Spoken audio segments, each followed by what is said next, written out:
What is the normal capacity of the bladder, तो bladder की normal capacity कितनी होती है। ना यहाँ पे एडल्ट पूछा है ना चाइल्ड पूछा है, तो यहाँ पे क्वेश्चन में था कि ब्लैडर की जो कैपेसिटी है कितनी होती है, 100 to 300 ml, 300 to 600 ml, 600 to 900 ml और 900 to 1000 ml। तो यदि यहाँ पर ब्लैडर क्या करता है, यूरिन को स्टोर करने का काम करता है, क्या करेगा, ब्लैडर है जो यूरिन स्टोर करने का काम करेगा। तो यहाँ पे आपको पूछा है कि कितनी रहेगी कैपेसिटी, तो ये होती है 300 से 600 ml तक, कितना 300 to 600 ml तक। यदि हम बात करते हैं कि एक बच्चे में, यदि आपको पूछा जाता है तो बच्चे में यहाँ पे कितनी कैपेसिटी रहेगी, यूरिनरी ब्लैडर की जो बच्चे में इन्फेंट्स में है जो कैपेसिटी रहेगी वो रहती है हमारी, हम तो इन्फेंट में होती है 30 से 60 ml, क्या है 30 से 60 ml रहेगी initial time at the birth के टाइम पर, धीरे धीरे है जो ग्रेजुअली मतलब इंक्रीज होती रहेगी और 60 से 100 ml तक पहुंच जाएगी। एवरेज हम बात कर रहे हैं यहाँ पे, लेकिन यहाँ पे एक डायरेक्ट यदि आपको इस तरीके से आता है तो 300 से 600 ml तक। फिर था question, patient who is receiving treatment for diabetes is example of, यदि कोई मरीज डायबिटीज़ का ट्रीटमेंट ले रहा है तो एक इस तरीके का एग्जाम्पल है, प्राइमरी प्रिवेंशन का, सेकेंडरी, टर्सरी और इनमें से कोई भी नहीं ले रहा है, ट्रीटमेंट ले रहा है किसका, डायबिटीज़ का। दैट मीन्स यहाँ पे ऑलरेडी डायग्नोस्ड हो चुका है, तो ये प्राइमरी तो नहीं होगा। अब यहाँ पे ट्रीटमेंट लिया जा रहा है तो ये क्या होगा, ये होगा सेकेंडरी प्रिवेंशन। यदि यहाँ पे कॉम्प्लिकेशन की हम बात करते हैं, उनसे जूझ रहा है, तब आप कहते हैं टर्सरी प्रिवेंशन।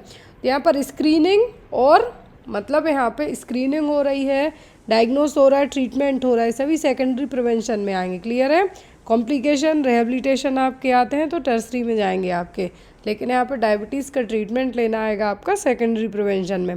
प्राइमरी में आता है ओनली क्या, यहाँ पे लाइक इम्यूनाइजेशन हो गया, हेल्थ एजुकेशन हो गया, बीमारी होने के पहले, प्राइमरी का मतलब होता है बीमारी होने के पहले जो भी आप प्रिकॉशन अपनाते हैं वो। नेक्स्ट क्वेश्चन है हमारा, a patient refuse for the vitamin injection but the family insist on administration, therefore the nurse administer the injection but the patient calls a lawyer for a legal action against the nurse as per law. Nurse, तो यहाँ पर देखिए simple सा question है, एक patient refuse कर रहा है कि वो विटामिन का इंजेक्शन है जो एडमिनिस्टर नहीं कराएगा, लेकिन फैमिली कहती है कि आप तो इंजेक्शन लगा दो। तो यहाँ पर पेशेंट ने क्या किया, नर्स ने फैमिली के कहने पे इंजेक्शन तो लगा दिया, बट पेशेंट ने क्या किया, यहाँ पे अपने लॉयर को बुला के लीगल एक्शन लिया है नर्स के ऊपर। तो ये क्या होगा, ऑप्शन में है डिड राइट, दैट मीन्स उसने सही किया। दूसरे में है should take in writing the family consent for injection administration, और नेक्स्ट है committed assault against the patient, next है committed act of battery against the patient. देखिए पेशेंट पूरे होशो हवास में, जब तो उसको विटामिन का इंजेक्शन दिया जाना है। क्लियर। अब पेशेंट रिफ्यूज़ भी कर रहा है, यहाँ पे पेशेंट कह रहा है कि भाई मुझे इंजेक्शन नहीं लगवाना, लेकिन फैमिली वालों के कहने पे आपने इंजेक्शन लगा दिया। तो यहाँ पर ये आपने फर्स्ट में कहा है डिड राइट, ये आपने सही नहीं किया। यदि पेशेंट होश में ना हो तब फैमिली के कंसेंट पे बात आती है, लेकिन पेशेंट पूरे होशो हवास में है, सही कंडीशन में है, तो यहाँ पे आपने सही नहीं किया। फैमिली वालों ने ना यहाँ पे लिख के दिया है, यहाँ पर हुआ है क्या, पेशेंट की मर्जी के अगेंस्ट जाके आपने यहाँ पे उसको इंजेक्शन लगाया है। तो क्या हो गया, यह बैटरी, क्या है, यह बैटरी। असॉल्ट तब होता जब आप मारपीट के इंजेक्शन लगाते मरीज को, लेकिन आपने यदि पेशेंट को इंजेक्शन लगाया है, पेशेंट ने आपके ऊपर लीगल एक्शन लिया है, दैट मीन्स से क्या हो गया, battery. Normally indicates allergies when a patient wears a wristband, यहाँ पर कौन से कलर का रिस्टबैंड बताएगा कि पेशेंट को एलर्जी है। ऑप्शन में ब्लू, ऑरेंज, वाइट या फिर रेड। तो यहाँ पर यदि एलर्जी है, पेशेंट को गिरने का डर है, तो हॉस्पिटल में एज पर हॉस्पिटल की पॉलिसी के डिपेंड करता है। तो यहाँ पर पेशेंट यदि रेड कलर का बैंड पहने हुए, दैट मीन्स पेशेंट को किसी चीज़ से एलर्जी है। अब वो एलर्जी अलग अलग चीज़ों से हो सकती है, लाइक देखिए यहाँ पे यदि हॉस्पिटल में ब्रेसलेट की बात करें, रिस्ट बैंड की हम बात करें, तो यदि वाइट कलर का है, कैसा है, ब्रेसलेट का कलर यदि वाइट है, मतलब पेशेंट की डिटेल उसमें लिखी हुई है, पेशेंट का आइडेंटिफिकेशन है। दूसरा यदि रेड कलर का है, मतलब मरीज को किसी चीज़ से एलर्जी है, ड्रग्स से एलर्जी है, खाने से कुछ एलर्जी है, लेटेक्स एलर्जी है। यदि येलो कलर का बैंड पहने हुए, मतलब पेशेंट के गिरने का डर है। पर्पल है, मतलब यहाँ पर मरीज को यहाँ पे रिससिटेट नहीं करना है। DNR का मतलब होता है डू नॉट द रिससिटेट। बिंक पहने हैं मतलब पेशेंट को आपको क्या करना है, उसकी एक्सट्रीमिटीज़ का लिम्ब अलर्ट मतलब हाथ पैर चलाने के लिए मना करना है। ग्रीन है मतलब मरीज को लेटेक्स से एलर्जी है। ब्लू है मतलब बिहेवियरल प्रॉब्लम है, खुद को हार्म भी पहुंचा सकता है। ऑरेंज बैंड पहने मतलब पेशेंट वायलेंस भी कर सकता है। ग्रे पहने हैं मतलब पेशेंट भाग भी सकता है। मे लीव द यूनिट मतलब एलोपमेंट रिस्क मतलब मरीज के भागने का भी डर है। तो एज पर हॉस्पिटल की पॉलिसी के बैंड हैं जो यूज़ किए जाते हैं। तो यहाँ पर आपको था कि कौन से कलर का बैंड यदि मरीज पहने हैं जो एलर्जी को इंडिकेट करेगा, तो वो होगा रेड कलर का। नेक्स्ट था for how many days the patient will be send to home in parole. किसी मरीज को पैरोल पर, आपने मूवीज़ में बहुत देखा होगा कि पैरोल मिल गई, जैसे लाइक बाबा राम रहीम के केस में तो बाहर आके चुनाव ही लड़ लिए थे। तो यहाँ पर बहुत सारे ऐसे आप नाम सुनेंगे। तो पैरोल है जो पेशेंट को कितने दिन की पैरोल मिलती है, 1 से 2 दिन की, 2 से 3 दिन की, 3 से 4 दिन की या फिर 4 से 5 दिन की। तो किसी मरीज को पैरोल मिलती है 2 से 3 दिन की, बस कितना, 2 से 3 दिन की, इससे ज़्यादा की नहीं दी जाती है। The patient diagnosed with chronic kidney disease is scheduled for hemodialysis. When should the nurse plan to administer the patient daily dose of enalapril to ensure its effectiveness? तो यहाँ पर यदि किसी मरीज को क्या डायग्नोस हुआ है, क्रोनिक किडनी डिसीज डायग्नोस हुई है, अब उसका हीमोडायलिसिस किया जाता है। क्या है, हीमोडायलिसिस किया जाता है। तो यहाँ पर एज अ नर्स है आप जो उसका डेली एनालप्रिल का डोज देते हैं, तो आप अब एनालप्रिल का डोज कब देंगे, during dialysis, just before dialysis, the day after dialysis, upon return from the dialysis, कब आप देंगे। तो यहाँ पर एनालप्रिल क्या है, ACE इनहिबिटर्स है, मतलब ACE angiotensin converting enzyme inhibitors है और जनरली यूज़ की जाती है हाई ब्लड प्रेशर के लिए, कंजेस्टिव हार्ट फेलियर के केस में। अब यहाँ पर यदि एनालप्रिल दी जा रही है मरीज में, तो आप है जो डेली डोज देते हैं वो नेक्स्ट डोज आप कब देंगे, क्या है, ये है यहाँ पे ACE इनहिबिटर। और यहाँ पे कहा गया है कि आफ्टर द हीमोडायलिसिस के बाद है जो मेडिकेशन आप कब देंगे, ड्यूरिंग देंगे या पहले देंगे या इमीडिएट देंगे। तो यहाँ पे है जो ACE inhibitors anti hypertensive drug है एनालप्रिल, जो यहाँ पे दी जाएगी upon return from the dialysis. इसका रीज़न मैं आपको ये बता दूं कि डायलिसिस होने के जस्ट बाद ही, हीमोडायलिसिस होने के जस्ट बाद ही ब्लड प्रेशर है जो सडनली ड्रॉप होने का चांस भी रहता है या फिर हाई होने का चांस भी यदि होता है, यहाँ पर एंटी हाइपरटेंसिव ड्रग दी जाएगी यहाँ पे इमीडिएटली आफ्टर द डायलिसिस। और इसका एक और मोस्ट इम्पॉर्टेंट रीज़न ये होता है कि बहुत सी मेडिकेशन होती हैं डायलिसिस में, क्या होगा, फिल्ट्रेशन होगा, फिल्ट्रेशन के दौरान ये मेडिकेशन क्या हो सकती हैं, बॉडी से है जो आउट हो सकती है। तो यहाँ पर यही रीज़न है कि कब दिया जाएगा, upon return from the dialysis. Next question है हमारा, which one is not a characteristic of good documentation. तो गुड डॉक्यूमेंटेशन का इनमें से कौन सा है जो कैरेक्टर नहीं होगा।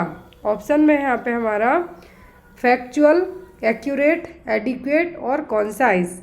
तो यहाँ पर किसी भी डॉक्यूमेंट्स के बारे में यदि हम बात करते हैं, किसी भी तरीके का डॉक्यूमेंटेशन आप करते हैं, तो एक तो फैक्चुअल होना चाहिए, मतलब बेस्ड ऑन फैक्ट होना चाहिए, जो कि यहाँ पर जो चीज़ें रियल है वो होनी चाहिए, एक्यूरेट होना चाहिए, रीडेबल होना चाहिए, अंडरस्टैंडेबल होना चाहिए, कॉन्साइज होना चाहिए। लेकिन यहाँ पर एडिक्वेट मतलब कोई भी डॉक्यूमेंटेशन, लेट से आपके पास हाफ जानकारी है, तो क्या वो हाफ आपको नोट नहीं करना है, तो ऐसा यहाँ पे नहीं है। तो यहाँ पे आपको क्या करना है, कोई सा वो डॉक्यूमेंटेशन फैक्ट बेस्ड हो, एक्यूरेट हो, जो रिटर्न राइटिंग हो वो क्लियर हो, कॉन्साइज हो, और यहाँ पर क्या हो, एक अच्छे तरीके से आपके पास अवेलेबिलिटी रहे इसकी।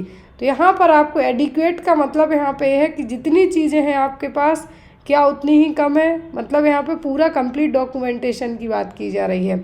हाफ हो या फुल हो आपके पास होना चाहिए। तो यहाँ पे जो सही not a characteristic of good documentation वो क्या होगा, एडिक्वेट।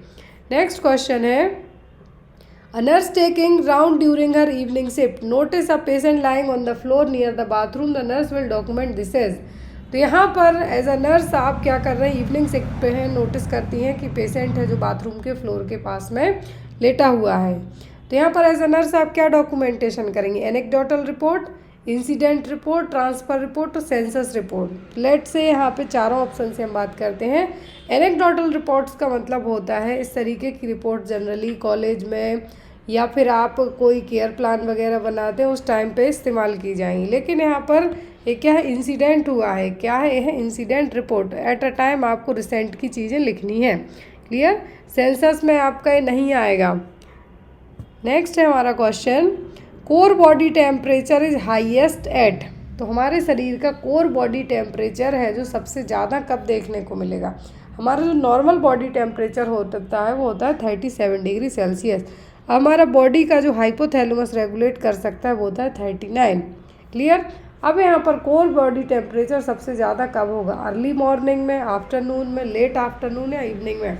तो हमारे शरीर का core body temperature late afternoon में सबसे ज़्यादा हाईएस्ट होता है।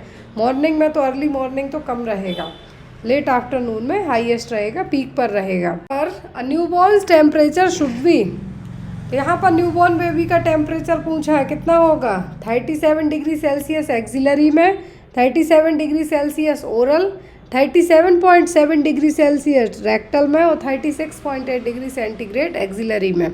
तो मैं बता दूं कि एक बॉडी का हमारी जो कोर टेम्परेचर सबसे अच्छा पता चलता है वो चलता है रेक्टल एरिया से। कहाँ से? रेक्टल एरिया से। न्यूबॉर्न में ओरल टेम्परेचर आप ले नहीं सकते हैं, एक्सिलरी की रीडिंग प्रॉपरली आएगी नहीं। यहाँ पर जो सबसे बेस्ट होगा और जो यहाँ पे आपको एक्यूरेट रीडिंग बताई गई है वो होगी रेक्टल की, 37.7 degree centigrade. Person has normal body temperature, it is called, यदि कोई पर्सन क्या है, नॉर्मल बॉडी का टेम्परेचर है तो क्या कहलाएगा, एफेब्राइल, फेब्राइल, पायरेक्सिया और हाइपर पायरेक्सिया। तो यहाँ पर फेब्राइल का मतलब जो हमारा नॉर्मल बॉडी टेम्परेचर कितना होता है, 98.6 डिग्री फ़ारेनहीट। कितना? 98.6 डिग्री फ़ारेनहीट। अब यहाँ पर पूछा है कि नॉर्मल बॉडी टेम्परेचर, फेब्राइल का मतलब होगा हमारे शरीर का टेम्परेचर नॉर्मल है और किसी भी तरीके का फीवर नहीं। फेब्राइल का मतलब होगा यहाँ पे आपका टेम्परेचर 99.6 है जो हो सकता है। पायरेक्सिया में 100 चला जाएगा आपका, हाइपर पायरेक्सिया में 102 चला जाएगा। तो यहाँ पर आपका जो नॉर्मल बॉडी टेम्परेचर क्या कहलाएगा, febrile. Next question, neonate most reliable site for checking the pulses. तो यदि आप न्यूनेट में पल्स चेक करते हैं तो सबसे रिलायबल साइट क्या होगी, carotid pulse, apex of the heart, femoral pulse और ब्रैकियल पल्स। तो न्यूनेट में सबसे रिलायबल होता है एपेक्स ऑफ द हार्ट। क्या होगा, एपेक्स ऑफ द हार्ट, मतलब यहाँ पे आपको हार्ट में है जो पल्स चेक करनी है, एपेक्स रीजन में हार्ट के। यदि बात करें एडल्ट में तो सबसे रिलायबल साइट क्या होगी, कैरोटिड नेक के यहाँ पर। यदि हम बात करते हैं कि इमरजेंसी का केस है किसी एडल्ट में तब कैरोटिड नेक के यहाँ चेक करनी है आपको, नॉट मोर देन 10 सेकेंड यहाँ पे है। बच्चे में यदि आप चेक करते हैं तो एपेक्स ऑफ द हार्ट, और स्पेशली न्यूनेट और इन्फेंट में कहें तो apex of the heart. Next है, which position used in a case of hypotension patient. यदि मरीज क्या हाइपोटेंशन वाला है तो कौन सी पोजीशन यूज़ की जाएगी, मतलब यहाँ पे ब्लड प्रेशर क्या हो रहा है, डाउन जा रहा है, कम हो रहा है। नॉर्मल होता है 120/80, लेकिन हाइपोटेंशन का मरीज है तो यहाँ पे कौन सी पोजीशन देंगे आप, रोज पोजीशन, ट्रेंडलैंडबर्ग, सुपाइन और साइड लाइन पोजीशन। ऐसे केस में पेशेंट को आप क्या देंगे, हाइपोटेंशन का यदि मरीज है, लो ब्लड प्रेशर का है तो ट्रेंडलैंडबर्ग पोजीशन देंगे। इसका रीज़न मैं आपको ये बता दूँ, रीज़न ये है कि यदि ब्लड प्रेशर लो होता है और यदि आपने मरीज को मेडिकेशन की बात हुई तो यहाँ पे सीधी सी बात है कि आपके हार्ट के अलावा ब्रेन तक भी प्रॉपर ब्लड की सप्लाई होनी चाहिए। यही रीज़न है कि यदि मरीज़ का बीपी डाउन होता है तो उसको ट्रेंडलैंडबर्ग पोजीशन दी जाती है, ताकि हार्ट पर है जो कार्डियक लोड है जो वो भी बढ़े, और यहाँ पे साथ ही साथ मरीज में है जो थोड़ा बहुत ब्रेन में है जो ब्लड की सप्लाई में डिस्टर्ब है जो ना हो। Next one is, what are the indicator of severe burn. यदि सीवियर बर्न का पेशेंट है तो क्या इंडिकेटर होंगे, charred skin, no pain, charred skin with pain, blister and pain, skin is red, grey and pain. तो सबसे पहली चीज़ मैं बता दूं, यदि एक्यूट बर्न का मरीज होता है तब यहाँ पे दर्द देखने को मिलता है। तो यहाँ पे अब आपके 3 ऑप्शन हो गए, जिसमें पेन है, और जिसमें पेन नहीं होता वो होता है सीवियर बर्न का केस, क्योंकि यहाँ पे आपकी नर्व तक अफेक्ट होती है तो दर्द तो फील ही नहीं होगा। तो सीवियर केस के बर्न में क्या होगा, चेयर्ड स्किन होगी प्लस नो पेन, किसी भी तरीके का दर्द है जो फील नहीं होगा। नेक्स्ट है यहाँ 1st degree 2nd degree burn में आपको दर्द फील होगा, लेकिन जो सीवियर बर्न का केस है उसमें पेन है जो नहीं होगा। Next one, the purpose of Weber test is to assist. तो बेबर टेस्ट में क्या चेक किया जाता है, air conduction, bone conduction, inflammation और इन्फेक्शन। बेबर टेस्ट किया जाता है किसके चेक करने के लिए? बोन कंडक्शन टेस्ट है। क्या है? बेबर टेस्ट है यहाँ पे। कौन सा? Bone conduction test. तो यहाँ पे आपका आंसर क्या होगा? Bone conduction test. Weber test है जो एक तरीके से हम कहेंगे कि जिसमें है जो फोर्क का इस्तेमाल किया जाता है। क्या है? One sided. यूनिलेटरल है जो हियरिंग लॉस को चेक करने के लिए यूनिलेटरल, या फिर हम कहेंगे कंडक्टिव सेंसर न्यूरल है जो हियरिंग लॉस को चेक करने के लिए किया जाएगा। यहाँ पर टर्निंग फोर्क का इस्तेमाल किया जाएगा, जो वाइब्रेशन होगा उससे पता चलेगा दूसरे कान में आपको सुनाई दे रहा है या नहीं। तो यहाँ पर जो साउंड है यदि दोनों कान में इक्वलाइज आ रहा है, जब बेबर टेस्ट किया जाएगा फोर्क के थ्रू दोनों कान में साउंड इक्वल है, मतलब आपकी हियरिंग ठीक है। लेकिन यदि यहाँ पे एक में प्रॉपर आ रहा दूसरे में नहीं आ रहा, तो यहाँ पे चेक करने के लिए बेबर टेस्ट है जो रिले टेस्ट और बेबर टेस्ट दो टाइप के टेस्ट हैं जो यूज़ किए जाते हैं। Skin turgor is assist to check. तो स्किन टर्गर किसके लिए चेक किया जाता है? हाइड्रेशन के लिए, एडिमा के लिए, हाइपोक्सिया के लिए कि बीएमआई के लिए? तो स्किन टर्गर चेक किया जाता है, मतलब आपकी बॉडी प्रॉपर हाइड्रेट है या नहीं, उसको चेक करने के लिए यहाँ पे क्या किया जाएगा? स्किन टर्गर है जो मतलब एक तरीके से हमें कहेंगे स्किन किस तरीके से है, या तो स्किन बिल्कुल पिंच करते हैं आप वापस से जा रही है, या स्किन बिल्कुल इस तरीके से है सूखी हुई टाइप है, ड्राइनेस देखने को मिल रही है, तो वो होगा यहाँ पे। नेक्स्ट है glucose is absorb in which part of nephron. तो ग्लूकोज है जो नेफ्रॉन के कौन से पार्ट में एब्जॉर्ब होता है? ऑप्शन में loop of Henle, glomerulus, proximal convoluted tubule और डिस्टल ट्यूब। तो ग्लूकोज का एब्जॉर्प्शन होता है, ग्लूकोज हो गया, सोडियम हो गया, पोटेशियम हो गया, इन सब का एब्जॉर्प्शन होता है पीसीटी में, प्रॉक्सिमल कन्वल्टेड ट्यूब्यूल में। याद रखिए आप, ग्लूकोज के अलावा अमोनिया हो गया हमारा, अमोनिया, या फिर यहाँ पे हम कहें सोडियम, पोटेशियम, मिनरल्स हैं जो भी, वो सब पीसीटी में क्या होते हैं? एब्जॉर्ब होंगे। नेक्स्ट है destruction of the wall of the alveoli is. तो एल्वुलाई हैं जो टिनी है जो हमारे लंग्स के अंदर एयर एक्सचेंज करने में हेल्प करने वाले पार्ट हैं। तो यदि इनका डिस्ट्रक्शन होने लगता है तो ये किस में होगा? एटेलेक्टेसिस में, अस्थमा में, एम्फाइसीमा में, या फिर ब्रोंकिएक्टेसिस में। तो यदि डिस्ट्रक्शन की बात की जा रही है जिसमें वॉल ऑफ एल्वुलाई है, तो ये होगा हमारा एम्फाइसीमा में। किसमें? एम्फाइसीमा में। एटेलेक्टेसिस में तो लंग्स क्या होंगे? कोलैप्स होंगे। अस्थमा में है जो एयरवे में क्या होगा? यहाँ पे स्पाज्म देखने को मिलेगा। तो यहाँ पर एम्फाइसीमा के केस में क्या होगा? हमारी एल्वुलाई डिस्ट्रक्शन है जो देखने को मिलेगा। फिर cheap and common cause of pulmonary embolism is. तो पल्मोनरी एम्बोलिज्म का सबसे कॉमन कॉज कौन सा है? Fat emboli, air emboli, septic emboli और वीनस थ्रोम्बोसिस। पल्मोनरी एम्बोलिज्म का मतलब क्या होगा? दैट मीन्स यहाँ पर जो भी पल्मोनरी आर्टरी में या किसी भी आर्टरी में जो भी एम्बुलस है, मतलब एक तरीके का हम कहेंगे काइंड ऑफ क्लॉट है, वो फ्लो होके यदि हमारे लंग्स में आ जाए तब मान के चलिए क्या समस्या खड़ी होगी। तो पल्मोनरी एम्बोलिज्म का मेन रीज़न होगा वीनस थ्रोम्बोसिस। क्या होगा? Venous thrombosis. मतलब यहाँ पे किसी भी वेन में क्या है? क्लॉट है, और वो यदि फ्लो होके पल्मोनरी आर्टरी में आ जाए, वेन में आ जाए, तो जो रीज़न यहाँ पे होगा मेन क्या होगा इसका? वो होगा वीनस थ्रोम्बोसिस।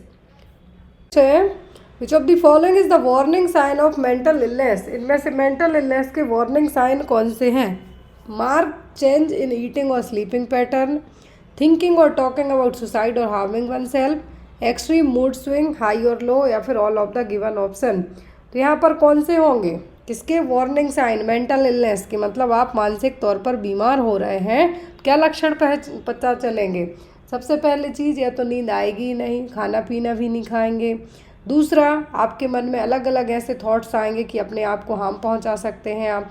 आपके मूड या तो बहुत ज़्यादा स्विंग होंगे, मतलब या तो आप बिल्कुल लो फील करेंगे, लाइक हेल्पलेसनेस सा फील करेंगे, या फिर आप बहुत ज़्यादा हाई एलेटेड फील करेंगे।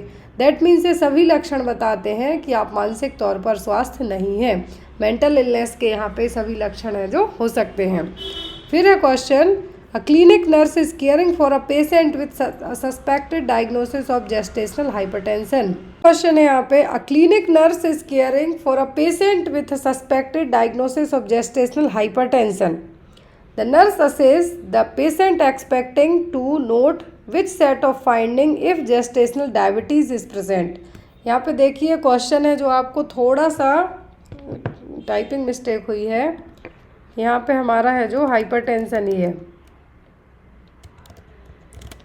देखिए यहाँ पे क्वेश्चन में कहा गया है कि मरीज जेस्टेशनल हाइपरटेंशन के मतलब प्रेगनेंसी इंड्यूस्ड ब्लड प्रेशर बढ़ा हुआ है, प्रेगनेंसी में ब्लड प्रेशर बढ़ा हुआ है, तो कौन से सेट ऑफ फाइंडिंग बताएंगे कि पेशेंट का है जो ब्लड प्रेशर बढ़ा हुआ है, प्रेगनेंसी में बढ़ने वाला ब्लड प्रेशर। यहाँ पे क्लासिकल साइन पूछे हैं इसके, oedema, ketonuria and obesity, oedema, tachycardia and ketonuria, glycosuria, hypertension and obesity, या फिर elevated blood pressure and proteinuria.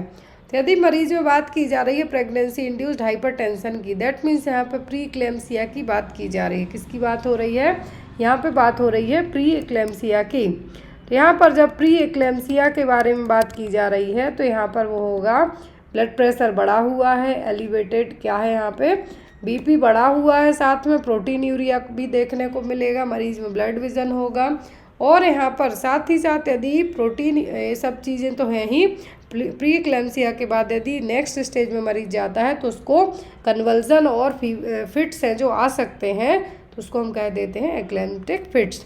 तो यहाँ पर यदि आपको पूछें क्लासिकल साइन तो वो क्या होंगे, हाई बीपी, प्रोटीन्यूरिया यहाँ पे देखने को मिलेगा, साथ ही साथ headache and blood vision. Next है the nurse is caring for a patient receiving bolus feeding via nasogastric tube. The nurse should place the patient in which position to administer the feeding. तो यदि यहाँ पे मरीज के लिए NG tube से bolus feeding करवाई जा रही है तो यहाँ पर आप मरीज को कौन सी पोजीशन देंगे? ऑप्शन में है आपका सुपाइन, सेमी फॉलोअर, स्ट्रैंडेनवर्ग और लेटरल रिकम्बेंट।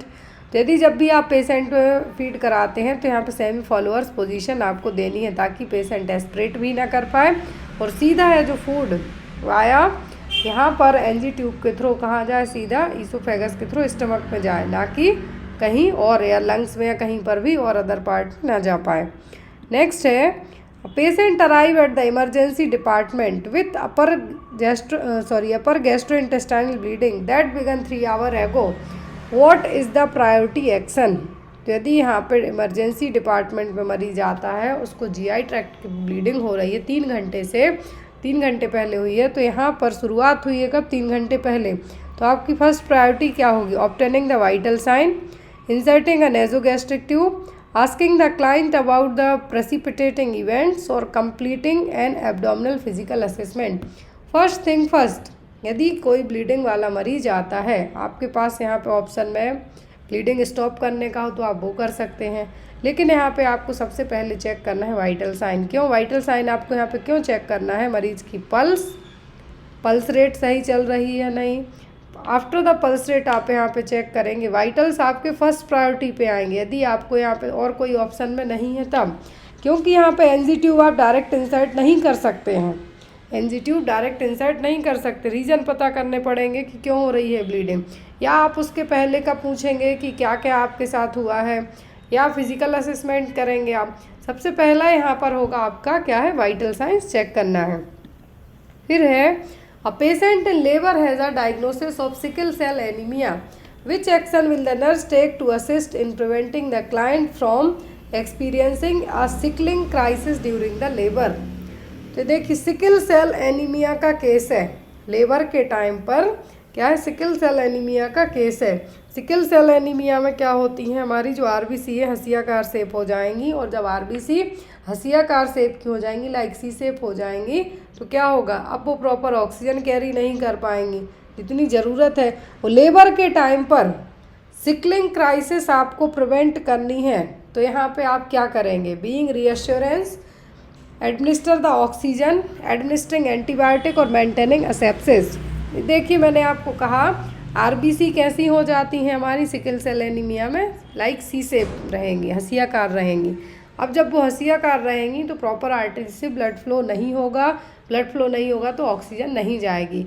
लेबर के टाइम पर डिमांड ऑफ ऑक्सीजन बढ़ जाती है, तो यहाँ पर क्या करेंगे आप, ऑक्सीजन एडमिनिस्टर है जो आप करेंगे, क्योंकि सिकलिंग क्राइसिस यदि लेबर के टाइम पे होती है बहुत ज़्यादा प्रॉब्लम हो सकती है। Next one is the narcotic drug and psychotropic substance act was passed in the year. तो narcotic drug and psychotropic substance act है जो कब पास हुआ था, 1982 में, 1985 में, 1995 में, फिर 2000 में। कब एक्ट पास हुआ था, ये पास हुआ था 1985 में। कब हुआ था, 1985 में। यदि हम बात करते हैं साइकेट्रिक में, इस तरीके से आपको क्वेश्चन आते हैं, तो साइकेट्रिक में आपको याद रखना है जितने भी ड्रग्स हैं उनको लेके जो एक्ट पास हुए हैं तो वो सब आपको एग्ज़ाम में आ सकते हैं। तो जो यहाँ पे NDPS एक्ट है, narcotic drug and psychotropic substance use जो एक्ट है 1985 में आया था। इसका फर्स्ट एम क्या था कि जो कल्टीवेशन है, मतलब जो जैसे गांजा हो गया, चरस हो गया, इन सब की खेती को क्या करना है, हमें कल्टीवेशन को रोकना है, प्रोडक्शन को रोकना है, मैन्युफैक्चरिंग को रोकना है, इनका सेल, ट्रांसपोर्ट और जो कंजप्शन है, इन सभी चीज़ों को रोकना है। इसका मेन एम यही था। नेक्स्ट है हमारा question, what is the most effective way to prevent contraction of the HIV virus. तो यहाँ पर HIV वायरस के लिए प्रिवेंट करने के लिए क्या है जो बेस्ट ऑप्शन होगा। Spray everything with a 10% bleach solution before you touch it, always wear a condom, never share needle with people you don't no, always practice universal precaution, good hand washing. तो यहाँ पर most effective वे पूछा है किससे, HIV virus से, आप है जो HIV वायरस को अपने अंदर आने से रोकने के लिए। तो यहाँ पे ब्लीच पे तो ये काम नहीं करेगा, ये ब्लीच से काम नहीं होगा। यहाँ पे हाइपोक्लोराइट रहेगा सरदार, तो ये तो आपका फर्स्ट ऑप्शन अलग हो गया। Never share needle with peoples you don't know, तो यहाँ तो निडल तो वैसे ही चाहे जानते हो या ना जानते हो, लेट से फादर की निडल आपके बच्चे को यूज़ नहीं की जा सकती है, तो ये भी नहीं होगा। यूनिवर्सल प्रिकॉशन से आपका HIV है जो नहीं बच पाएगा यहाँ पे, क्योंकि HIV है जो आपका PP किट के थ्रू नहीं होगा। आपको HIV हो सकता है by blood transfusion, sexual transmission के थ्रू। तो यहाँ पर HIV को प्रिवेंट करने के लिए सबसे बेस्ट क्या होगा, always wear a condom during the sexual activity. यदि आप कॉन्डोम यूज़ करते हैं तो HIV के अलावा जो भी सेक्सुअली ट्रांसमिटेड डिसीज़ है वो सबसे आप बच सकते हैं। नेक्स्ट है, how do I protect my self from hepatitis. तो आप अपने आप को हेपेटाइटिस से कैसे बचाएंगे। ऑप्शन में है आपके universal precaution and good hand washing, avoid sharing needles, razors, toothbrush and similar items, clean potentially contaminated surface with a 1/10 bleach to water mixture, या फिर all of the given option. यदि आपको अपने आप के लिए हेपेटाइटिस का मतलब क्या है, लीवर में होने वाला इन्फेक्शन और इन्फ्लामेशन। अब यहाँ पर आपको यूनिवर्सल प्रिकॉशन अपनाते हैं, गुड हैंड वॉशिंग टेक्निक अपनाते हैं, क्योंकि यहाँ पे टाइप नहीं दिया कौन से हेपेटाइटिस की बात हो रही, A और E होगा तो हैंड वॉशिंग से बच जाएंगे आप।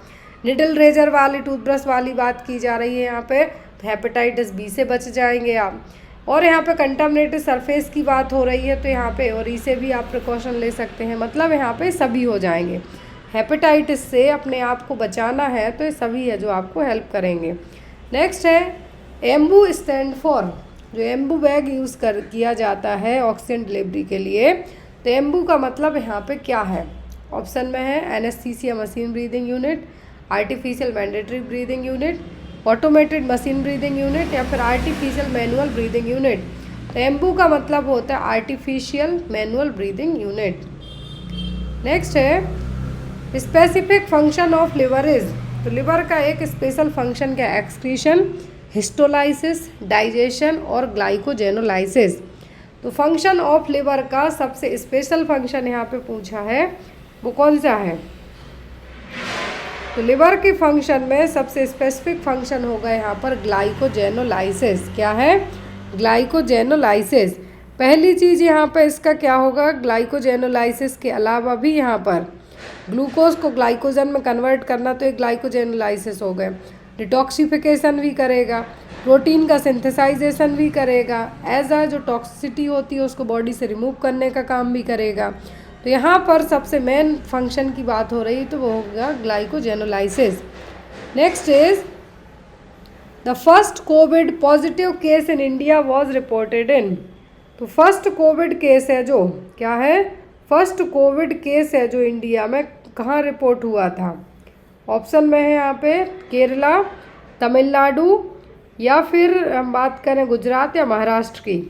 तो सबसे पहला केस रिकॉर्ड हुआ था केरला में। कहाँ पर, केरला में 30 जनवरी 2020 को, याद रखिए डेट 30 जनवरी 2020 को इंडिया का सबसे पहला है जो कोरोना का केस रिकॉर्ड हुआ था केरला में एक स्टूडेंट में। नेक्स्ट है the kidneys are located in the which space. तो किडनी की कैविटी किडनी कौन सी कैविटीज़ में होती हैं? पेल्विक, पेरिटोनियल, एब्डोमिनल और रेट्रोपेरिटोनियल। तो यहाँ पर एब्डोमिनल कैविटी में नहीं होती, ना पेरिटोनियल में, ना पेल्विक में होती है, रेट्रोपेरिटोनियल कैविटी में। कहाँ पर? रेट्रोपेरिटोनियल कैविटी में। नेक्स्ट है how often is mouth care given to patient who is unconscious. यदि मरीज़ बेहोश है, क्या है, मरीज़ बेहोश है, तो कितने समय के अंतराल पे आपको उसको ओरल केयर देनी है? Every 2 hour, every 4 hour, every 6 hour या फिर ट्वाइस अ डे। मरीज़ यदि बेहोश है तो हर 2 घंटे में ओरल केयर देनी है। इसका रीज़न ये है कि यदि आप ओरल केयर देते रहेंगे तो बाय माउथ बैक्टीरिया जो है एंटर नहीं होंगे और कोई दूसरी प्रॉब्लम होने से बच जाएंगे। Next 1 teaspoon full is equal to.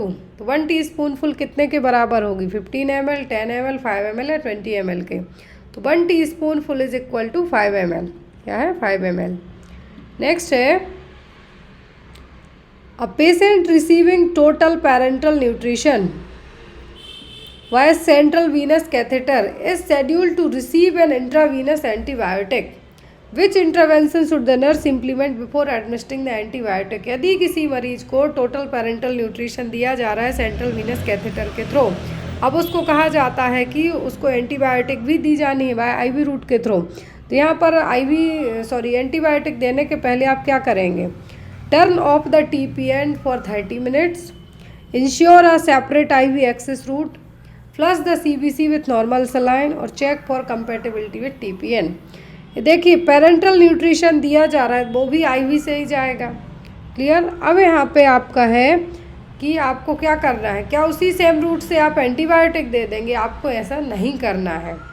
यहाँ पे आपको दूसरा है जो IV के लिए, IV एंटीबायोटिक के लिए दूसरा एक्सेस रूट है जो अपनाना है। तो आप क्या करेंगे? Ensure a separate IV access route. Next है the abbreviation AC used in prescription means.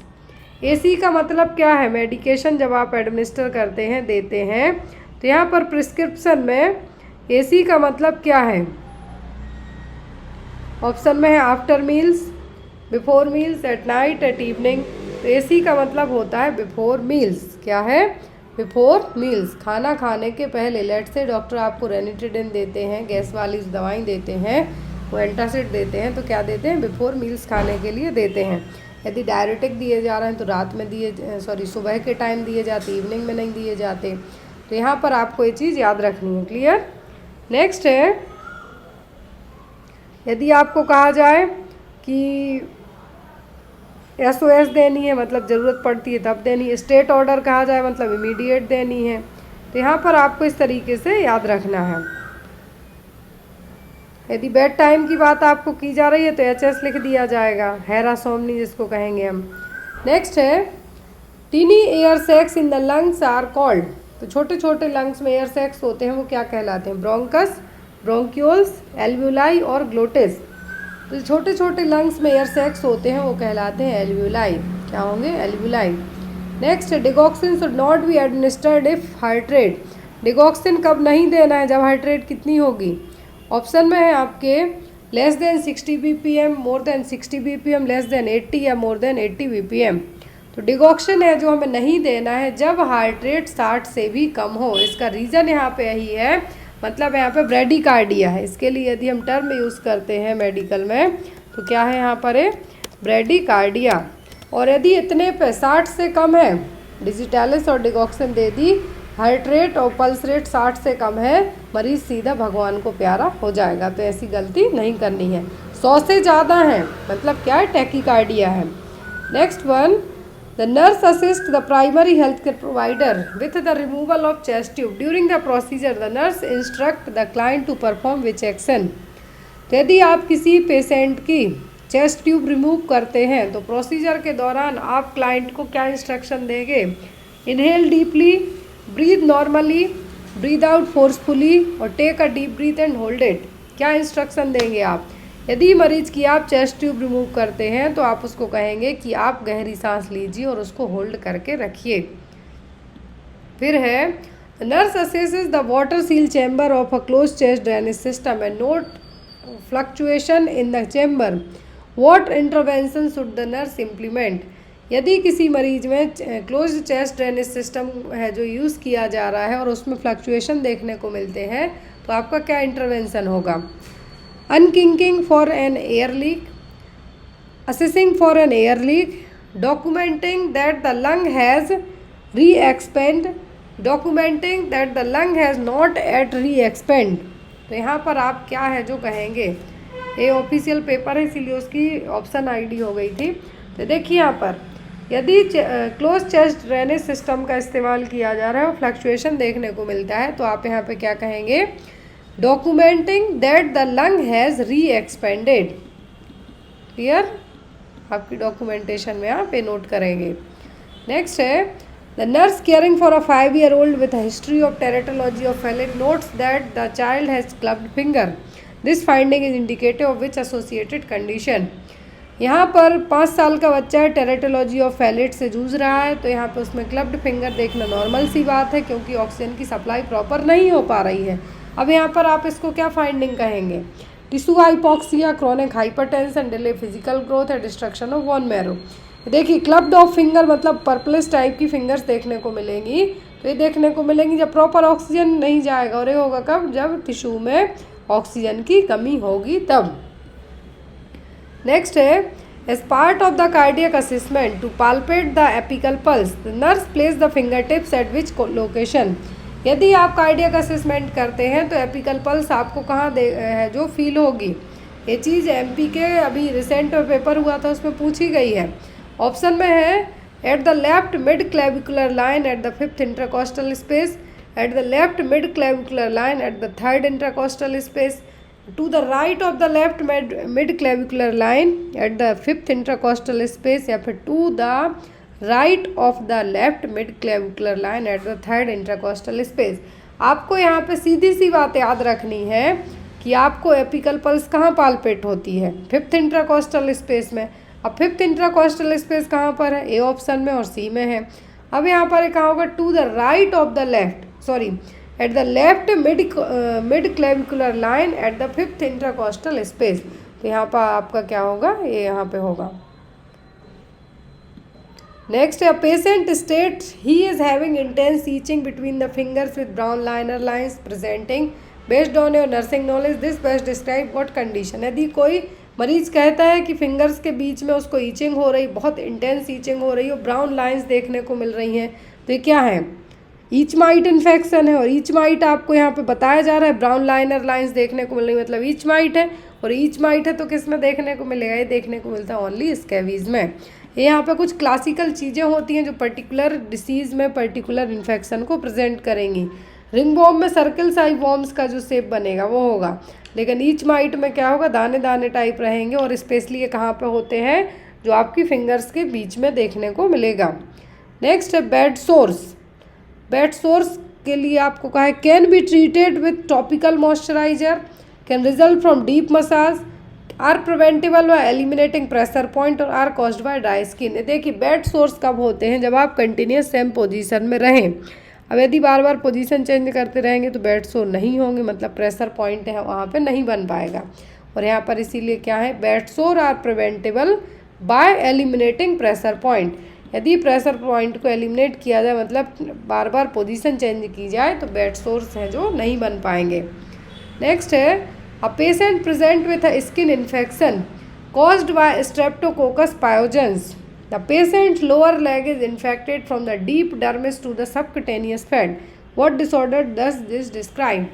Question में कहा गया है स्किन इन्फेक्शन हुआ है स्ट्रेप्टोकोकस पायोजेंस नाम के बैक्टीरिया से, जिसमें लोअर लेग की डीप डर्मिस लेयर से लेकर सबक्यूटेनियस फैट तक अफेक्ट हुआ है, तो ये कहलाएगा हमारा सेल्यूलाइटिस। क्या होगा, सेल्यूलाइटिस। ये एम्पेटिको नहीं होगा, ना सोरियासिस होगा, ना एक्जिमा होगा, इसमें ओनली अपर लेयर अफेक्ट होती हैं। ये क्या है, सेल्यूलाइटिस है। Next one A 30-week gestation patient admitted in preterm labor is prescribed betamethasone. What should the nurse tell the patient is the purpose for this medication? 30 हफ्ते की pregnancy में patient pre term labour के साथ में admit हुई है, उसको betamethasone prescribe किए गए हैं। तो यहाँ पर एज अ नर्स आप क्या कहेंगे कि इस दवाई का क्या काम है? Promote fetal lung maturity, delay delivery for at least 48 hour, stop the premature uterine contraction, prevent premature closure of ductus arteriosus. Question देखिए, एक नॉर्मल टर्म प्रेगनेंसी होती है 37 हफ्ते की होती है, लेकिन कहा गया है कि 30 हफ्ते का जेस्टेशनल पीरियड है, साथ में लेबर पेन भी आ रहे हैं। अब प्रीटर्म लेबर है तो यहाँ पे बीटामेथासोन क्या है? कॉर्टिकोस्टेरॉइड्स है। ये दिया जाता है बच्चे के लंग्स मैच्योर होने के लिए, मतलब फीटल लंग मैच्योरिटी के लिए दिए जाएंगे। तो यहाँ पे आप क्या आंसर करेंगे? यदि क्लाइंट पूछता है कि बीटामेथासोन क्यों प्रिस्क्राइब किया गया, तो आपको बताना है कि ये फीटल लंग मैच्योरिटी को है जो प्रमोट करने के लिए दिए जा रहे हैं। फिर यहाँ पर अ patient receiving chemotherapy has a platelet count of 15,000 mm³ based on this laboratory result, which form of precaution should the nurse implement? Platelets count यहाँ पे क्या है? बहुत ही कम बताया गया है कीमोथेरेपी के कारण। अब यहाँ पे आप किस चीज़ के लिए प्रिकॉशन लेंगे? कॉन्टैक्ट के लिए, ब्लीडिंग के लिए, रेस्पिरेटरी या न्यूट्रोपेनिक? तो यहाँ पे प्लेटलेट काउंट कम है, प्लेटलेट काउंट कम है, क्लॉट फॉर्मेशन होने के रिस्क रहेंगे, मतलब ब्लीडिंग है जो होने के चांसेस हो सकते हैं। फिर है हमारा question, nurse is monitoring a patient with fracture to the left arm, which sign observe by the nurse is consistent with impaired venous return in the area? तो यहाँ पर मरीज को क्या हुआ है? लेफ्ट आर्म में फ्रैक्चर हुआ है। कौन से साइन बताएंगे कि इम्पेयर्ड वीनस रिटर्न है जो हो रहा है? एडिमा बढ़ने से, वीक डिस्टल पल्स रहेगी, पहला और ब्रोथी साइनोसिस होगा, या कंटिन्यूड पेन डिस्पेट द मेडिकेशन, मतलब मेडिकेशन देने के बाद भी दर्द कंटिन्यूस रहेगा। तो यहाँ पर आपको जो इम्पेयर्ड वीनस रिटर्न के लिए पूछा है वो होगा पल्स, मतलब डिस्टल पल्स क्या रहेगी? वीक रहेगी। फिर patient has been diagnosed with Bell's palsy, the nurse assist the patient to determine if which sign symptom are present. Bell's palsy और फेशियल पाल्सी, जिसमें हमारी जो 7 नंबर की क्रेनियल नर्व क्या रहती है? अफेक्ट होती है। अब यहाँ पे कौन से सिम्टम बताएंगे कि मरीज में बेल्स पाल्सी हुआ है?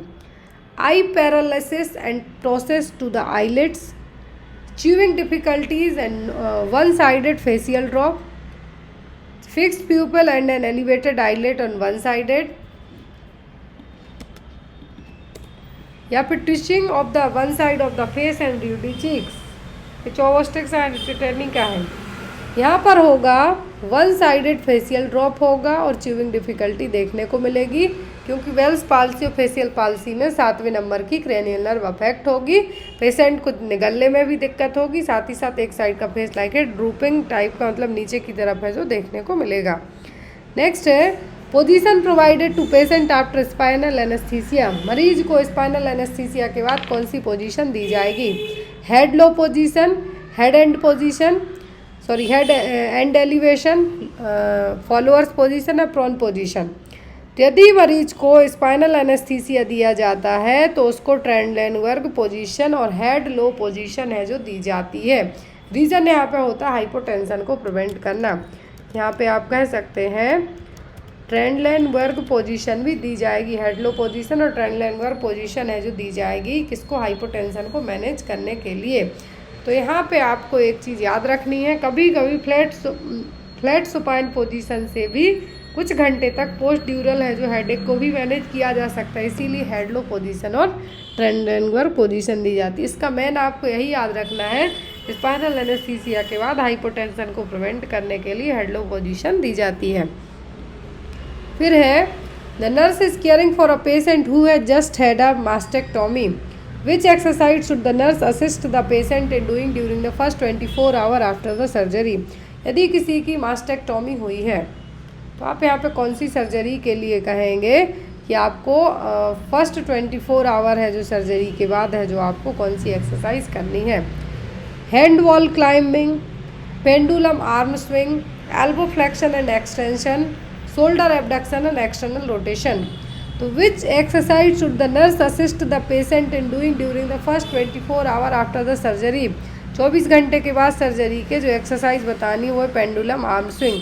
ना तो यहाँ पे आपको क्या करना है, हैंड वॉल क्लाइंब भी नहीं बताना है, नेल्वो फ्लेक्शन एक्सटेंशन कराना है। यहाँ पे आपको अपने पेशेंट में क्या करना है, पेंडुलम आर्म स्विंग एक्सरसाइज है जो करवानी है। Clear. Pendulum arm swing exercise को कहा जाता है कोडमैन एक्सरसाइज। क्या कहा जाता है, कोडमैन एक्सरसाइज। नेक्स्ट है, what is the route of BCG vaccine. BCG vaccine का रूट कौन सा होता है, तो इसका सबको पता है, इंट्राडर्मल होता है। लेफ्ट अपर आर्म में इंट्राडर्मल दिया जाता है, ट्यूबरक्लोसिस को प्रिवेंट करने के लिए दी जाती है, बेसिलाई कालमेटी ग्यूरिन। फिर है, the nurse is caring for a patient diagnosed with pneumonia. When considering the patient safety, when will the nurse plan to take the patient for a short walk? यदि मरीज़ pneumonia से diagnose हुआ है, as a patient की safety के तौर पर आप उसको शॉर्ट वॉक के लिए कब ले जाएंगे? After the patient eat lunch, after the patient has brief nap, after the patient used a meter dose inhaler, after assessing the patient oxygen saturation. यहाँ पे देखिए, निमोनिया का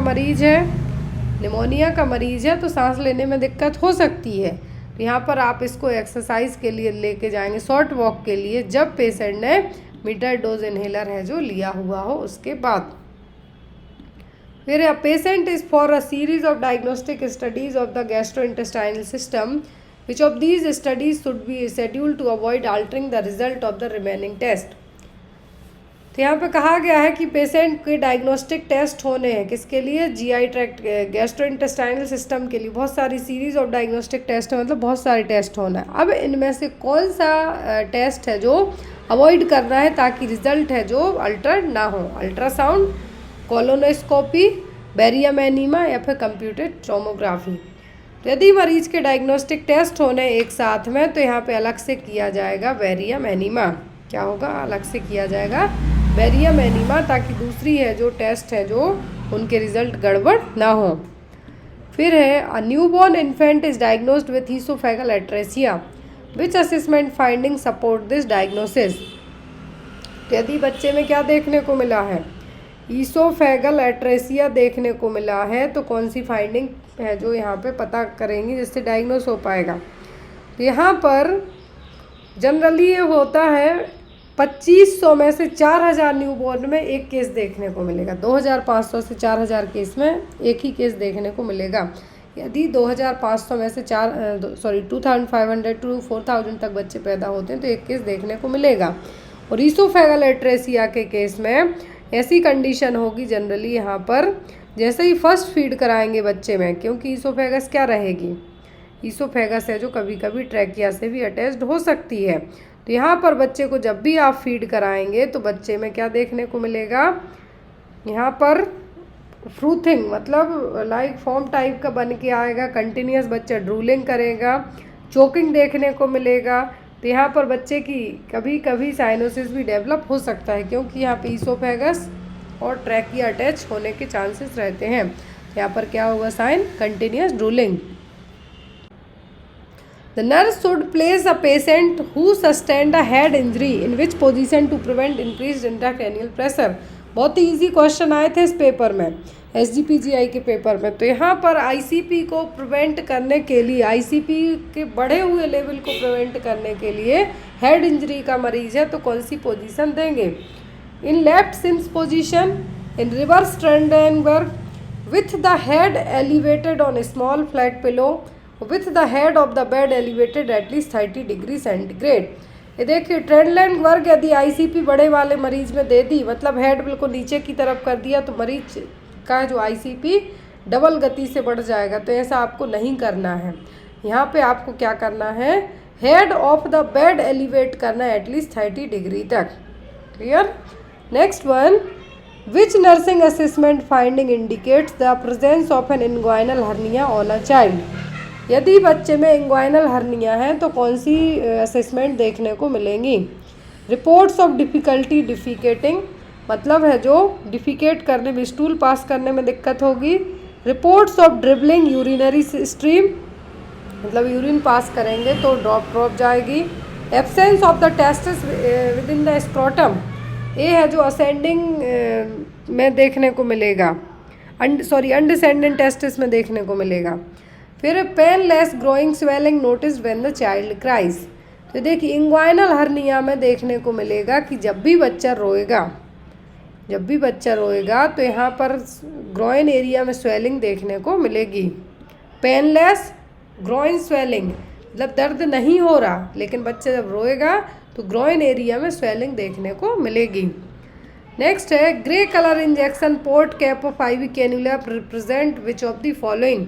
ग्रे कलर का पोर्ट कितने गॉज का है यहाँ पे? 14, 16, 18 या फिर 20। यहाँ पे आपको एग्ज़ाम में क्या पूछे जाते हैं? इनके कलर, इनके यूज़ है जो पूछे जा सकते हैं। तो यहाँ पर यदि आपको पूछा है किसका? ग्रे कलर का, तो ग्रे कलर का कितना है? 16 गॉज का। कितना? 16 गॉज का। यदि आपको 14 पूछा जाए मतलब ऑरेंज कलर का है, 18 पूछा जाए मतलब ग्रीन कलर है आपका, 20 कहा गया है मतलब पिंक है, जो कि most of the paediatric case में यूज़ किया जाता है। सीधी सी बात है यहाँ पर जितना ज़्यादा यहाँ पर जो 14 है मतलब इसका जो इंटरनल डायमीटर का है ज़्यादा है, दैट मीन्स इसमें से जो भी आइटम आप इन्फ्यूज़ करेंगे वो ज़्यादा जाएंगे। क्लियर? तो ऐसे आप याद रखिए, जितनी कम ज़्यादा नंबरिंग मतलब 18, 20, 22, 24, 26 पहुँचे मतलब पर्पल पे आ गए अपन। पर्पल मतलब न्यूनेट, सबसे छोटे बच्चे के लिए। फिर 24 मतलब पीडियाट्रिक में हो गया, 22 मतलब नॉर्मल आईवी फ्लूइड मेडिकेशन में होगा, 20 मतलब पिंक है मतलब कुछ मेडिकेशन देने में यूज़ होगा। यदि आपको पीडियाट्रिक में पूछे तो 24 गॉज का कॉमनली यूज़ किया जाता है। नेक्स्ट है the nurse is teaching a pregnant patient about prenatal nutritional need. The nurse should include which information in the patient teaching plan. यदि आप पेशेंट को प्री नेटल न्यूट्रिशन मतलब antenatal nutrition के बारे में बता रहे हैं, प्रेगनेंसी के दौरान क्या खाना पीना है, तो एज अ नर्स आप क्या इन्फॉर्मेशन उस टीचिंग प्लान में ऐड करेंगे? ऑप्शन में all mothers are at high risk of nutritional deficiency. ऐसा नहीं है, कुछ माएँ होती हैं जो हाई रिस्क रहेंगी जिनमें न्यूट्रिशन की कमी है। Calcium intake is not necessary until the 3rd trimester. Calcium intake तो ज़रूरी है आफ्टर डिलीवरी के बाद के भी 6 महीने तक, जब तक बच्चा फीड कर रहा है, तो ये भी गलत हो गया। Iron supplementation are not necessary unless the mother has iron deficiency anaemia. Iron must needed है प्रेगनेंसी में ताकि आयरन से होने वाला एनीमिया ना हो, आयरन की कमी से एनीमिया ना हो। यहाँ पर आपका बेस्ट होगा the nutritional status of the mother significantly influences fetal growth and development. यदि प्रेगनेंसी के दौरान आपने अच्छे से खाना पीना नहीं खाया, प्रॉपर न्यूट्रिशन नहीं लिया, तो आपके बच्चे की ग्रोथ और डेवलपमेंट भी रुक सकती है और हो सकता बच्चा कम वजन का पैदा हो सकता बच्चा है जो कुपोषण जैसे पैदा हो। तो यहाँ पर आपको क्या बताना है, न्यूट्रिशनल प्लान में आपका टीचिंग प्लान में ऐड होगा। यदि आप खाने पीने के बारे में बता रहे हैं, डाइट के बारे में बता रहे हैं कि यदि माँ ने ड्यूरिंग द प्रेगनेंसी अच्छे से नहीं खाया पिया, प्रॉपर न्यूट्रिशन नहीं लिए, तो जो बच्चा गर्भ में पल रहा है उसके ग्रोथ डेवलपमेंट डिस्टर्ब हो सकते हैं। फिर है यहाँ पे the nurse monitor a patient of acute pancreatitis which assessment finding indicate the paralytic ileus has developed. यदि पैंक्रेटाइटिस का मरीज है तो यहाँ पर कौन सी फाइंडिंग बताएंगे कि पेशेंट में पैरालाइटिक इलियस डेवलप हो चुका है। इनेबिलिटी टू पास फ्लैटस मतलब गैस पास नहीं हो पा रही है। Loss of anal sphincter control, severe constant pain with rapid onset, या फिर firm non tender mass palpable at the lower right costal margin. ये है जो यहाँ पे देखने को मिलेगा। अब है जो हमारे ये तो थे हमारा नर्सिंग सेक्शन हो गया क्लियर। अब हमारा जो नेक्स्ट सेक्शन आता है 60 नर्सिंग के क्वेश्चन आए थे, 40 नॉन नर्सिंग थे यहाँ पे। तो जो नॉन नर्सिंग का फर्स्ट क्वेश्चन है मतलब 61 नंबर का क्वेश्चन है, यहाँ पे इसकी नंबरिंग है जो रही। क्वेश्चन में कहा गया है फिल इन द ब्लैंक करना है। गैप है यहाँ पर प्रोग्राम ऑन चैनल 6। कौन सा प्रोग्राम चैनल नंबर 6 पे आएगा? तो मैंने आपको हिंदी में तो बता ही दिया, अब आपका यहाँ पे हो जाएगा directly which program on channel number 6। Next है change the active voice to passive voice.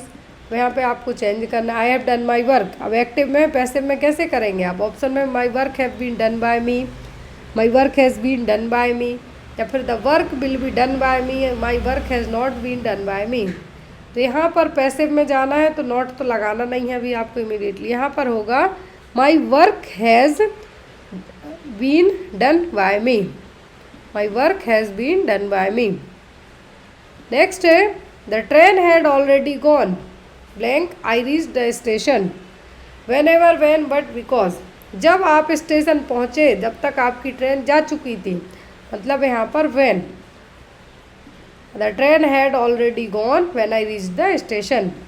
Next choose correct antonyms. तो यहाँ पे आपका एंटोनाइम्स करेक्ट क्या होगा? ऑप्शन में एंड, ग्रो, डिमिनिश या फिर फिनिश। अब यहाँ पे लास्ट है, एंटोनाइम क्या है? यहाँ पे एंटोनाइम है जो यहाँ पे लास्ट दिया गया है। लास्ट का क्या होगा यहाँ पे? एंड, मतलब ख़त्म हो गया, मतलब exact opposite meaning of another word. Next है हमारा question, choose correct synonym. Abandon का क्या होगा? अबेंडन का होगा फॉरसेक, क्या होगा? फॉरसेक। नेक्स्ट है fill in the blank with suitable words. My uncle blank me a pen on my birthday. तो हमारे अंकल ने भाई पेन दिया, गिव की जगह क्या आएगा आपका? सुटेबल वर्ड्स क्या होगा? Has given, gave, will give, none of the given option. तो यहाँ पे होगा गेव। फिर है identified the adjective the following sentence. Leela said it in feeble state. तो यहाँ पे आपको एडजेक्टिव बताना है। Leela said it is a feeble state. यहाँ पर जो होगा फीवल, क्या होगा? फीवल यहाँ पे आपका एडजेक्टिव होगा। फिर है, अब यहाँ पे आपको एक पैसेज दिया गया है, इसमें से आंसर निकालना। इस तरीके के 3 क्वेश्चन आए थे। यहाँ पे volcano is a mountain with an opening in the earth surface through which molten rock S and gases can escape. Volcanoes are usually found along the edge of the tectonic plates where the earth's crust is being pulled apart or pushed together. There are 3 types of volcano: stratovolcanoes, sealed volcanoes and cinder cones. Stratovolcanoes are tall and cone-shaped with steep sided and craterate at the top. And sealed volcanoes are broad and flat with gently sloping sided and a broad base. And third one is the cinder cones are small and cone-shaped with steep sided and a hole at the top. Question में अब आपको यहाँ पे रहा आपका question, what is a volcano.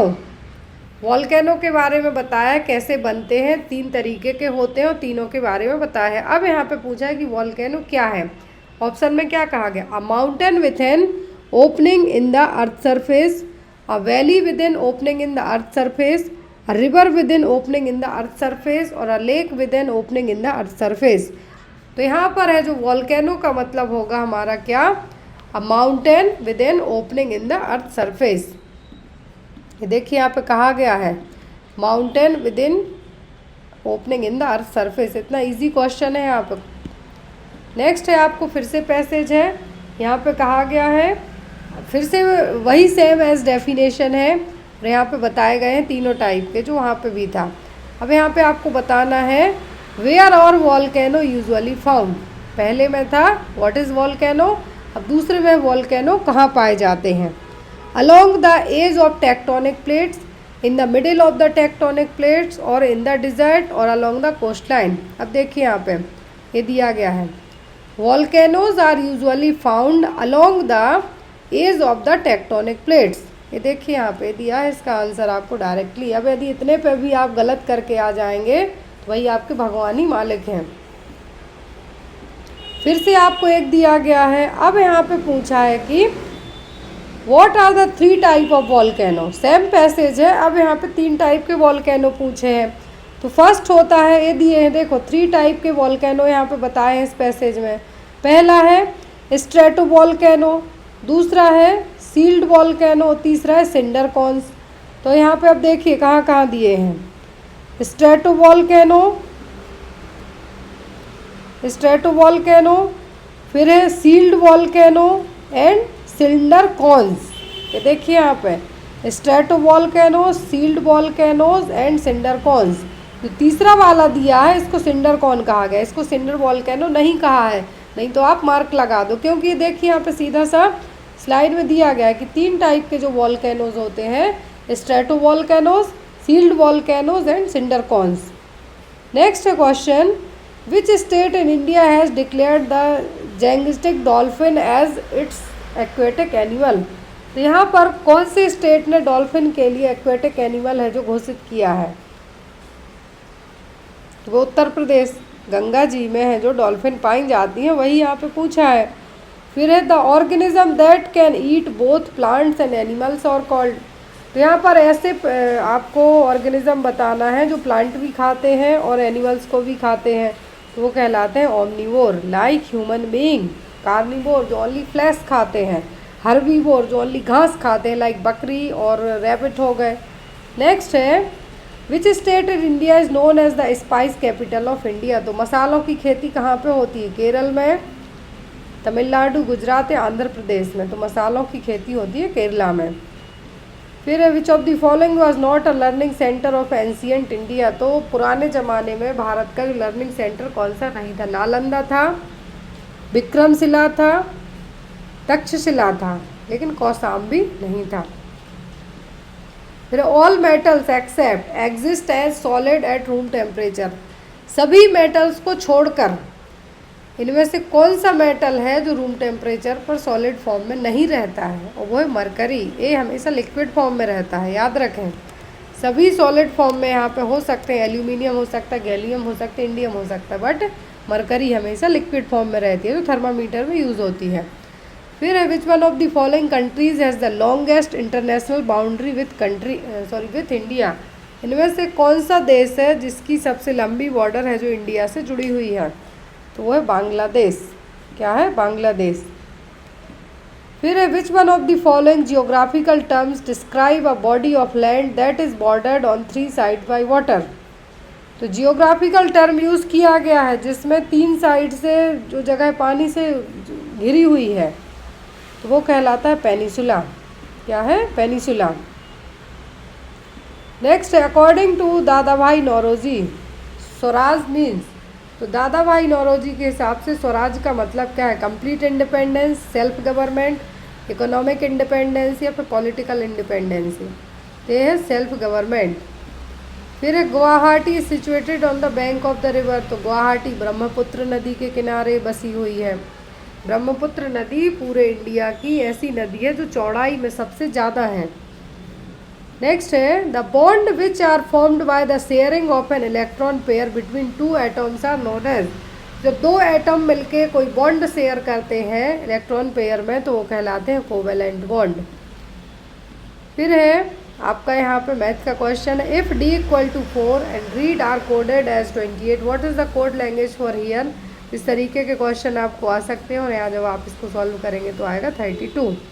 फिर है introducing a girl, Bipin said her mother is the only daughter of my mother in law. How is Bipin related to that girl. ये देखिए यहाँ पे बिपिन कह रहा है एक लड़की को इंट्रोड्यूस करते हुए कि हर mother is the only daughter of my mother in law. तो बिपिन किस तरीके से रिलेट करता है? तो बिपिन हुआ उस लड़की का फादर।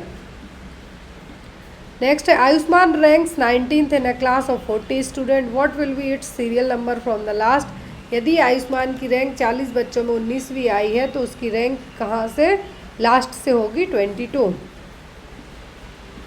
फिर है if today is Tuesday what day will be 2 days after yesterday. तो यहाँ पे होगा थर्सडे। इन सबको आपको सॉल्व करना होगा। फिर एक आपको सीरीज़ दी गई है, यहाँ पे आपको सीरीज़ सॉल्व करनी है 15, 30, 60। तो यहाँ पे मैं बता दूँ कि जो मैथ के क्वेश्चन हैं इनमें आप ओनली पैटर्न फॉलो कीजिए, क्वेश्चन सेम आपको नहीं आएंगे, ओनली पैटर्न आपको सेम आ सकता है। फिर यहाँ पे आपको फिर सीरीज़ कंप्लीट करनी, 1, 5, 14, 30, फिर आएगा आपका 55। देन अगेन है यहाँ पे आपको इस तरीके से क्वेश्चन।